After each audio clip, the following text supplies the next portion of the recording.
So that's 3. Yeah. And then I have 2, and then I'll do honorable mentions, and then I'll do 1. So, all right, here we go. So number 2 is one of my first animes after I knew what anime was. I watched like Pokemon and Yu-Gi-Oh growing up. I didn't know they were animes. Number 2 is Fruits Basket, and Fruits Basket is I learned a lot of life lessons from this manga anime. I mean, like literal life lessons. It's a girl, Toru Honda, again, another poor girl, always happens. And her mother just got hit by a car not too long ago and passed away. And she's living in a tent by herself because she's one of these overly kind people that just refuses to bother anybody. So she's living in a tent, and she doesn't know she's on the property of the Somas, which is they're kind of a rich family. She goes to school with a Yuki Soma, the most popular boy in school. He's super nice. Well, they find her in the tent on her property because she gets super sick one night. She passes out by their property. And they take care of her, but they have a secret, and she accidentally discovers their secret, and nobody outside their family knows their secret but her. When they are hugged by the member of the opposite sex, they turn into an animal from the Chinese zodiac. Oh. And each one of them is a different one. Yuki is the rat. His older cousin Shigure, who's 27 and a big pervert, like really big pervert. He's the dog. Kyo, the kind of fist first, talk later type of character that literally drops in from the roof. As Yuki's cousin. He is the cat. You probably didn't know there was a cat in the Chinese zodiac. There was, but he got disowned by God, and that's a whole lore story. So everybody in the Soma family, not everybody, but 12 of them, 13 counting Kyo, turn into an animal of the opposite sex. And Toru starts to meet them, and they start to love her, because she's this super sweet girl that's letting their hearts open up because they're kind of closed off to the world. But there's also problems with this because there is a reincarnation for every animal. There's a reincarnation of God as well. Okay. Yeah, and they have to absolutely listen to this god in their family. Of course. And of course, the god doesn't want Toru at all involved in the situation. There's again, just like Chobits, the relationships are so wonderful in this anime. Again, the manga is like 23 volumes. The anime stops at 6. Okay. There's a lot more beyond it, but it's a wonderful show. It's got the perfect blend of heart and life lessons and a little bit of action and slapstick comedy. It's great. It's a great balance. You'll love the characters. You'll love their background stories. It just everything so well. And I get told I act exactly like Toru. I don't even look like Toru. I didn't plan this in my life. So I get called Toru from all my otaku friends. So I really want to cosplay as Toru because I could just like, oh, okay, fine. Hi, I'm Toru Honda. And I can be super sweet and overly peppy and give these really long monologue speeches about life, and everybody would love it. Excellent. It'd be great. So that's Fruits Basket. So if you ever wondered what happened if somebody got hugged by the opposite sex and turned into a Chinese zodiac animal, well, then there you go. Well, I only got one left. So any guesses on that, Mr. Panda? Are you going to do your honourable mention first or the top one? I want to see your guesses first, and then I'll do honourable mentions. Yeah, guesses. See, knowing you like I do, I would have said Sailor Moon or Pokemon, but I'm thinking after you've mentioned those ones now, I don't think it is. They're both my honourable mentions. They're both in your honourable mentions. Okay. Sailor Moon and Pokemon are huge in my life, yes, but they're not, as an otaku, they're not my top 5. Okay, fair enough. Well, I was partly correct, I guess, but I think since the talk we've had, and because I know you do a great Pikachu, it's like I knew they would had to be in there. I knew they had to be in there somewhere, but okay, fair enough. All right, well, let's do honorable mentions. Yep. So Pokemon is definitely on there. It's my first anime I ever watched without knowing what it was, and I love it. It's mindless, senseless fun. Pokemon is the huge core of my life. But as an anime, there's still some flaws with it. It's a great kid show, but it doesn't make my otaku senses tingle, I guess. So, Sailor Moon is also the same way. It's one of my first animes and first mangas. I love it. The only issue I have with Sailor Moon, and I feel bad for saying this, I'm such a Moonie, is the plot at times actually be very complicated. And you wouldn't think that from a little magical girl show. But the mangaka is actually, she actually has her bachelor's degree in several different science fields, which explains why a lot of the villains come from different galaxies. And I don't know, there'll be times where she just pulls out, oh, well, this happens in the atmosphere, in this galaxy, and she does all these statistical, mumbo jumbo, and my brain's like, what? So it kind of comes out of left field. So I appreciate her wisdom and her intelligence, but it doesn't always fit, and they kind of thrust it upon you in Sailor Moon, and it doesn't make sense. And Sailor Moon's like, what? That's why I feel too. My other honorable mentions I like to talk about is first School Rumble. Oh, yeah. School Rumble is we talked about the nonsensical animes that have no plot. Mm-hmm. That one is basically it, but it's the one I love the most. I can totally tolerate it because there's like cute little romances in it. Each episode is like maybe 9 minutes each, and they're fun and they have great lines. My favorite one is when the main character. She starts swimming. She goes, "I'm a freaking mermaid!" Just like that. And my brother and I go around saying, "We're freaking mermaids!" when we're just mad at people, which is great. Tinma Skamato. I actually cosplayed her one year. Awesome. And it's a great show. It's basically like the ditzy girl falls in love with the quiet boy, but actually behind her is the class bully, like the thug. And he's like madly in love with her. It's this great love triangle. So School Rumble definitely for the win if you love comedy. And don't mind keeping up with like a cast of 50 characters. Okay, that's fun. Just come back to what you said about Pokemon very briefly. Do you know how you get a Pokemon to get gum? No, I don't. You just put a selection in front of them and tell them, Pikachu. That was good. I'll have to tell my Pokemon students. Yeah. Here's another one for you if you like. How do you get Pikachu on the bus? You Pokemon. Exactly, yeah. Yep, Pokemon.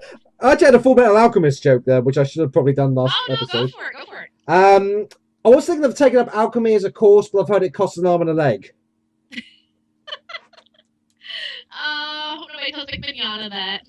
Yeah. Well, actually, my brother has a great shirt. I think you'll appreciate it.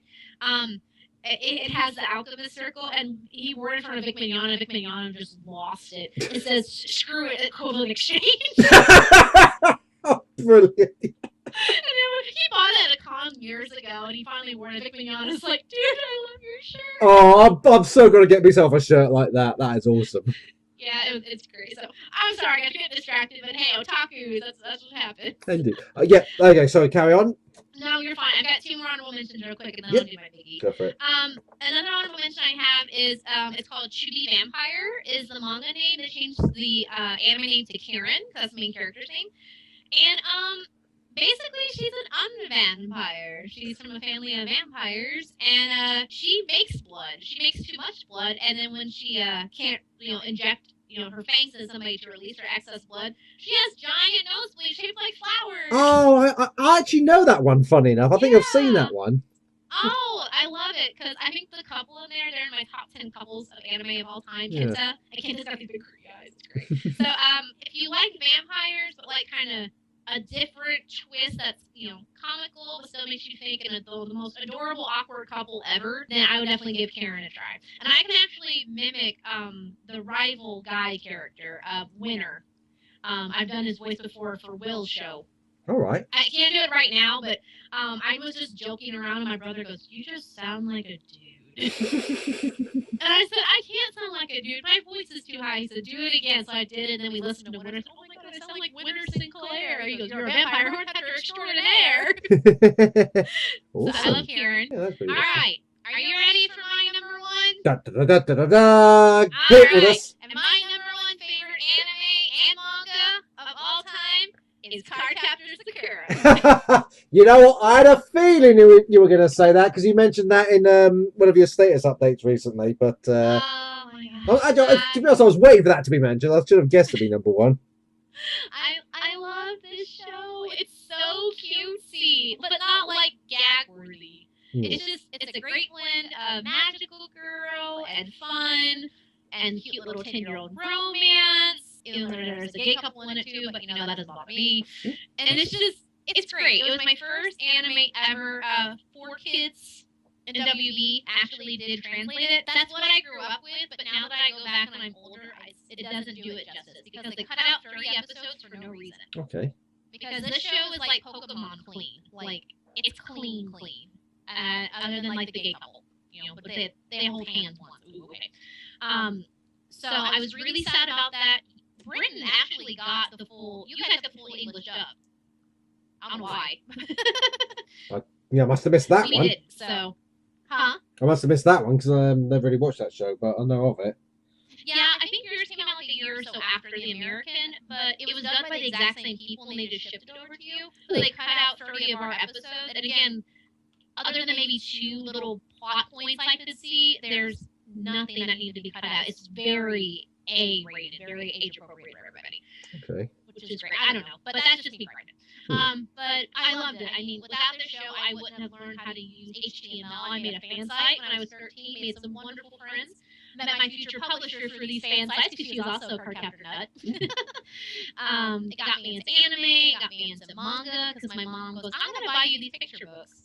Because she loves card captors. And I'm like, Mom, this is so lame. They're in black and white. That was stupid 13-year-old. And then I got really bored over Christmas break, and I read them. I'm like, these are godsend. I want more. And now I've got a manga collection that rivals Barnes and Noble, which is great. I mean, I can't really. It's a magical girl show. Sakura accidentally opens up the Book of Cloud, which happens to be in her basement, which they never explain that. And she releases all the cards but one. So there's 51 cards in the world, and they all have powers. And she has a little teddy bear with wings named Kiro. Kiro Barrows, that is her guide. And she has a cute little wand, and they go capture the cards. And she's got a rival, and there's romance, and there's lots of fun costumes, which I really like because this anime, every costume is different in every situation. Because her best friend makes her costumes because she told her best friend about her secret abilities, and her best friend is rich and has 2 hobbies: sewing and filming. Perfect for a magical girl. Indeed. So what they do is they go around, and Sakura gets embarrassed in the outfits all the time, but her friend Tomoyo, his dream is to be a fashion designer like her mother. So she makes costumes for Sakura, films their adventures, and she puts them in a movie and just tells people, yeah, really good special effects, and then they buy it. Ooh, nice. Awesome. So it's really fun.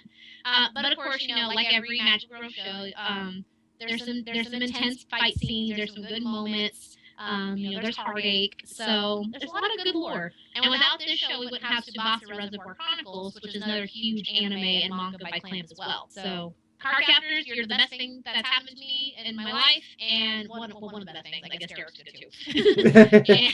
And I love you, honey. And I'm really thankful for you for giving me this great otaku life and meeting great people like Dan. So thank you, card captors. So I really appreciate that. So that's my number 1. I'm still a magical girl. Excellent. I'd say that they're 2 pretty different lists from each other, to be perfectly honest. Because definitely. But no, that's cool. I mean, well, I'm gonna bore you too much because I got a lot of magical stuff. No, that's absolutely fine. But anyway, I really enjoyed it. But yeah, anyway, so that's our list of our favourite animes. What are your favourite animes? So we'd love to hear from you guys. So please place in the comments below animes that you've enjoyed. Whether you like our list, whether you whether any animes we missed out, the usual stuff. And well, yeah, as always, guys, thank you so much for watching this video. Please do subscribe to our channel for more stuff like this. Like and share this video. And if you've got any suggestions for any top 5s or any other videos that you want us to do, then please leave a comment below. I am going to be talking to Morgan about some other possible ideas, and we shall see, some of which will be involving Power Rangers. So keep an eye for that. Yeah. Never let me say I don't look after you, Morgan. I'm gonna practice my poses. Excellent, Ben. I look forward to it. I'll start practicing my monster gruffs and stuff like that. Oh gosh. Yeah. We'll see you guys next time in a Power Ranger universe. Excellent. Yeah, so until then, it's goodbye from Pandragon Dan. And sayonara from Morgan. Thank you so much for watching these videos, guys. Thanks for your support of the channel, and we shall be back with you very, very soon. Take care, guys. See you soon. Bye. Thanks. Bye.